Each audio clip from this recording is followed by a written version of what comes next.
Well चलिए हम लोग देखते हैं निफ्टी के एनालिसिस और बैंक निफ्टी को भी देखेंगे साथ में। जैसे कल के दिनों हम लोगों ने एक साफ अपर साइड का मूवमेंट को कैप्चर किया हुआ था काफ़ी इजीली, उसमें हमें कोई दिक्कत नहीं आई थी, जहाँ पे हम लोगों ने कुछ इसी जगह से मोमेंटम कैप्चर किया, काफ़ी शानदार तरीके से मोमेंटम होकर रखा, ठीक है।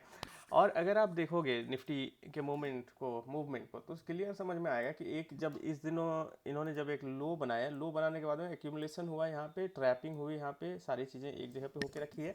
उसके बाद में मार्केट का एक अपर साइड का मोमेंट जो यहाँ से चालू हुआ वो एक कंटिन्यू रह गया, ठीक है। ऊपर जाता है, रिट्रेसमेंट करता है, फिर ऊपर जाता है, रिट्रेसमेंट करता है, ऐसे कर करके रिट्रेसमेंट कर करा के ऊपर चलना चालू किया है मार्केट एक अच्छा सा मोमेंटम के साथ में।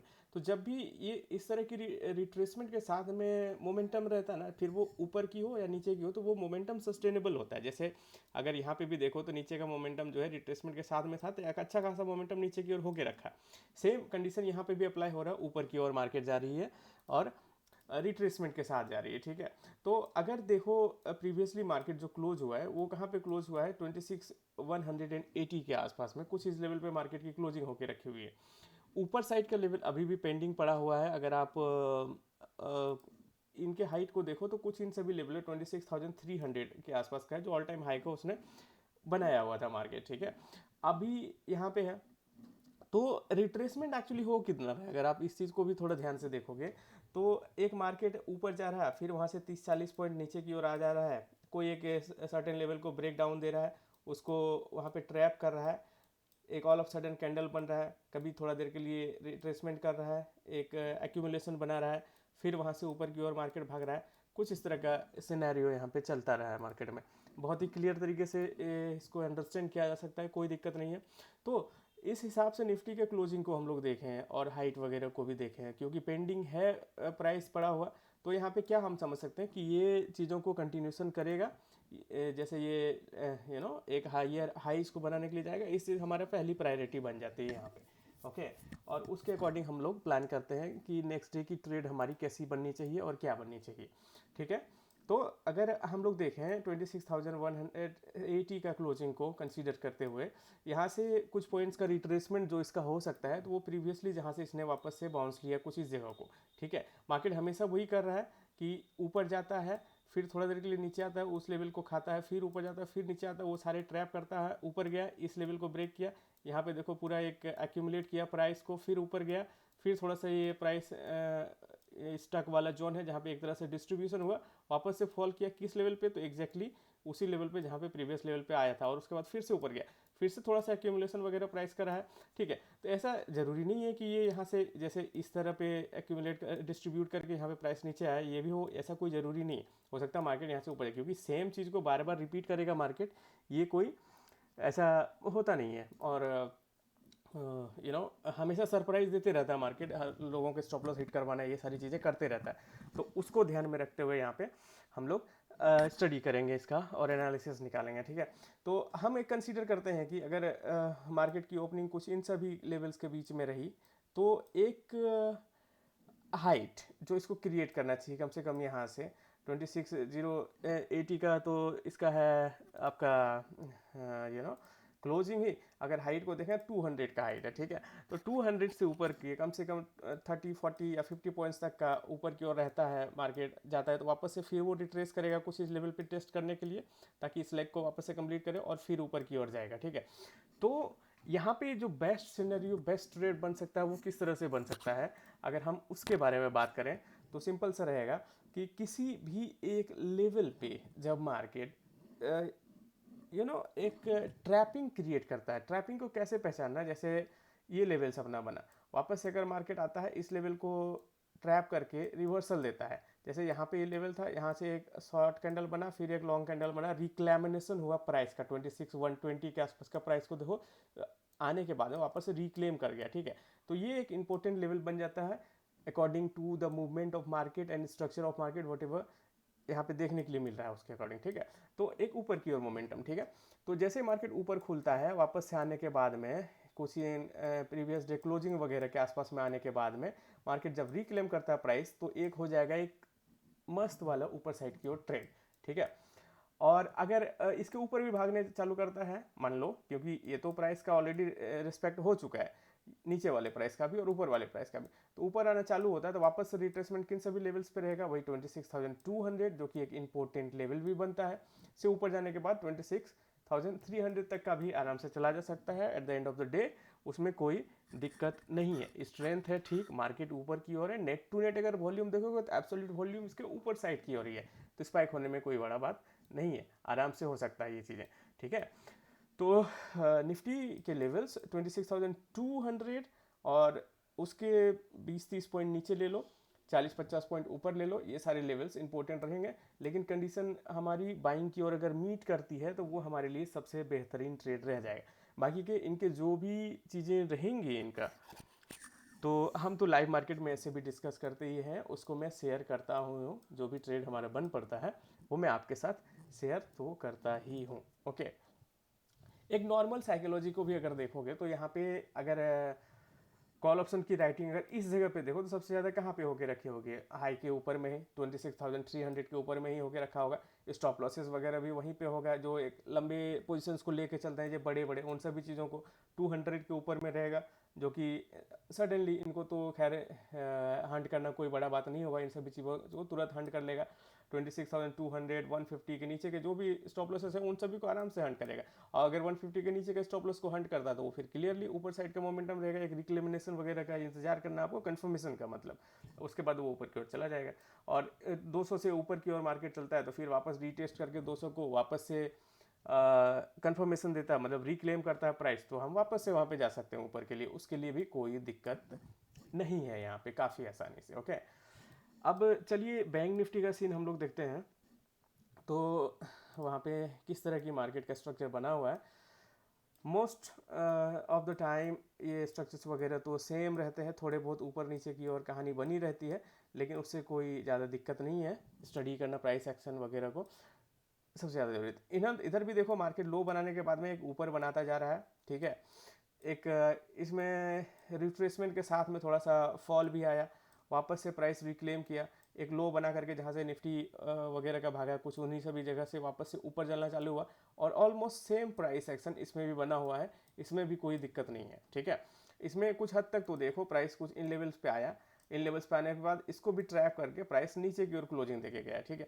तो जो प्रीवियस डे की क्लोजिंग है ना, ये बड़ा इंपॉर्टेंट रहने वाला है सोमवार के मार्केट के लिए, मंडे मार्केट के लिए। क्यों इंपॉर्टेंट रहने वाला है कि प्राइस कहीं भी ओपन हो, अगर वो इन सभी लेवल पे आता है, जो प्रीवियसली जो क्लोज हुआ है मार्केट उन सभी लेवल पे आता है, तो वहाँ पे एक रिएक्शन काफ़ी अच्छा देखने के लिए मिलेगा, ठीक है। अब वो रिएक्शन कैसा हो सकता है, क्योंकि देखो लास्ट आवर का मोमेंटम निफ्टी में भी हमने देखा और इसमें भी देखा ऊपर की ओर, बाय द वे ये मोमेंटम ये सारे स्टॉप लॉस को हंट करने के बाद में है, लेकिन वन साइडेड मोमेंटम है, ये भी बात देख सकते हो। यहाँ पे थोड़ी देर मार्केट होल्ड किया, फिर थोड़ा सा नीचे आया, कोई ज़्यादा नीचे नहीं आया, थोड़ा सा नीचे आया। तो अगर इस होल्ड में पोजीशन बने होंगे, अगर इसको ट्रैप करने के लिए, इन सभी लोगों को ट्रैप करने के लिए, तो ऑब्वियस सी बात है कि यहाँ से आएगा, इसका स्टॉप लॉस हंट करेगा और फिर यहाँ से ऊपर जाएगा, ठीक है। अब दूसरा बात क्या बनता है कि अगर मार्केट वगैरह ऊपर ओपन हो जाता है, गैप अप वगैरह, तो अगेन ये क्लोजिंग जैसे मैंने बोला कि बहुत ज़्यादा इंपॉर्टेंट रहेगा। तो यहाँ से आने के बाद में प्राइस अगर इन क्लोजिंग को रिस्पेक्ट करता है, मतलब यहाँ पे अगर कोई स्पाइक डाउन होता है उससे भी मैटर नहीं करता, वो तो स्टॉप लॉस हंटिंग के लिए स्पाइक डाउन होगा, फिर वापस से रिक्लेम कर जाता है प्राइस और सस्टेनेबिलिटी के साथ में खड़ा रहता है, तो एक अपर साइड का मोमेंटम हमें देखने के लिए आराम से मिल जाएगा यहाँ पे भी। और दूसरा बात कि ये जो यहाँ जो एक तरह से अगर ये डिस्ट्रीब्यूशन है, तो ये फिर वापस इस जगह पे आएगा, यहाँ से रिक्लेम करके प्राइस ऊपर चलना चालू हो जाएगा, तो फिर ये एक जोन टाइप का हो गया। आप देख सकते हैं यहाँ पे, यहाँ से भी मार्केट थोड़ा सा खड़ा हुआ था, ये देख सकते हो छोटे छोटे लोनली कैंडल्स बने हुए हैं एक दो, उसके बाद में प्राइस ऊपर की ओर गया, वापस से मार्केट आ सकता है इस जगह पे और यहाँ से ऊपर की ओर चला जा सकता है। कंडीशन अगर इससे ख़राब हो और अगर डायरेक्शन ही मार्केट का चेंज हो जाए, तो उसे हमें कैसे करके अंडरस्टैंड करना है और कैसे हम लोग पहचान सकते हैं, ये भी बड़ा आसान चीज़। आसान इसलिए भी हो है क्योंकि जैसे बाइंग में क्या होता है, एक लो बनाने के बाद उस लो को मार्केट तो एटलीस्ट ब्रेक नहीं करता, लास्ट लो जो होता है आप समझ सकते हैं, लास्ट लो उसको ब्रेक नहीं करता। अभी अगर सिचुएशन चेंज होती तो हम ऑल ऑफ ए सडन तो नहीं जान सकते कि सिचुएशन चेंज हो चुकी है, ठीक है। कुछ मोमेंटम वगैरह आने के बाद में ये सारी चीज़ें का क्लियर तरीके से पता लगता है। मान लो अगर मार्केट का आप समझो, अगर मार्केट का मान लो ये टॉप होगा, तो अभी तो हम नहीं पता कर सकते कि मार्केट का यही टॉप है, ठीक है। एक रिटेल ट्रेडर होने के नाते एटलीस्ट, तो हमें क्या होगा, अगर ये ट्रेंड कंटिन्यूशन वगैरह कंफर्मेशन वगैरह दिखेगा बैक टू बैक, एक अच्छा खासा लेवल को ट्रैप करता हुआ दिखेगा, तब हम समझ सकते हैं कि चलो भाई ये एक इंपॉर्टेंट लेवल बना था और यहाँ पे मार्केट यहाँ से रिवर्स है। लेकिन फिलहाल के लिए तो बिल्कुल भी नहीं, ये चीज़ बिल्कुल सोचना भी गुनाह होगा, एक अपने ही थिंकिंग प्रोसेस का ट्रैप में फंसने वाली बात होगी, ठीक है। तो ये सारा बात होता है कि लिक्विडिटी वगैरह जहाँ पे मार्केट रहता है उनको स्वीप करना जरूरी है, उसके बगैर मार्केट ऊपर भाग भी नहीं सकता। मार्केट जब तक हल्का नहीं होगा भागेगा कैसे, जबरदस्ती के पेंडिंग ऑर्डर्स इतने पड़े रहते हैं तो वहाँ से कैसे जाएगा बाजार। तो ट्रिगर करवाना बाजार की नेचुरल आदत है और वो हो गया है, और इन सभी को ही लिक्विडिटी स्वीप बोलते हैं, जहाँ पे लिक्विडिटी को मार्केट पूरी तरह से स्वीप करके एक रिवर्सल देता है, ठीक है, और रिवर्स करता है। By the way reversal is something where market exactly reverse from a top और बॉटम, एंड दिस इज अगर मार्केट इधर से जाता है तो इसको हम लोग कंटिन्यूशन बोलेंगे, रिवर्सल नहीं बोलेंगे, ठीक है। और अगर यहाँ से जैसे कि हम एक एग्जांपल ले रहे हैं कि इन जगह से रिवर्सल कर जाता है तो इसको रिवर्सल पॉइंट बोलेंगे, जो कि हम लोग होते समय नहीं कैप्चर कर सकते। इस बात को आप बिल्कुल भी गांठ बांध लीजिए, इस ट्रैप में लोग बहुत ज़्यादा फंसे हुए रहते हैं अपने माइंड के ही ट्रैप में, ठीक है। ये ज़्यादा जरूरी है अंडरस्टैंड करना चीज़ों को यहाँ पे। तो बैंक निफ्टी के लिए भी हमारे लेवल्स क्या है, अगेन इसके जैसे निफ्टी के लिए भी क्लोजिंग इंपॉर्टेंट था, बैंक निफ्टी के लिए भी क्लोजिंग इंपॉर्टेंट है। इस लेवल पे प्राइस अगर ये सारे लेवल्स हैं जहाँ पे स्टॉप लॉसेस वगैरह को हंट हुए हैं, एक वन साइडेड मोमेंटम अगर यहाँ से यहाँ तक का देखिएगा तो वन साइडेड मोमेंटम होकर रखा हुआ मार्केट में। इसको हो सकता है हंट करने के लिए प्राइस आए भी थोड़ी देर के लिए नीचे आएगा भी, तो क्या होगा कि ये सारे जो लेवल्स हैं इसके ये रिवर्सल लेवल्स बनेंगे। और अगर प्राइस ऊपर चला जाता है तो ऑब्वियस सी बात है ऊपर जाने के बाद में अगर क्लोजिंग को टेस्ट करता है तो ये भी एक रिवर्सल पॉइंट बनेगा। और अगर क्लोजिंग को नहीं भी टेस्ट करता है, अगर यहाँ पे आता है टॉप को भी अपने टेस्ट करता है, तो फिर ये वो भी एक रिवर्सल पॉइंट बनेगा। लेकिन इसके लिए मार्केट को थोड़ा गैप अप ओपन होना पड़ेगा, जैसे 150-200 पॉइंट के आसपास गैप अप ओपनिंग होना पड़ेगा, ठीक है। ये सारी चीज़ें क्लियर तरीके से यहाँ पे देखने के लिए मिल रहा है और वही है जो मार्केट में दिख रहा है, ठीक है। हाँ, तो इसके भी आइडिया लगे होंगे बैंक निफ्टी के ट्रेडिंग के बारे में। हम लोग सेंसेक्स को भी थोड़ा सा देखते हैं, और सेंसेक्स तो ऑलमोस्ट निफ्टी के ही जैसा होगा, ओके।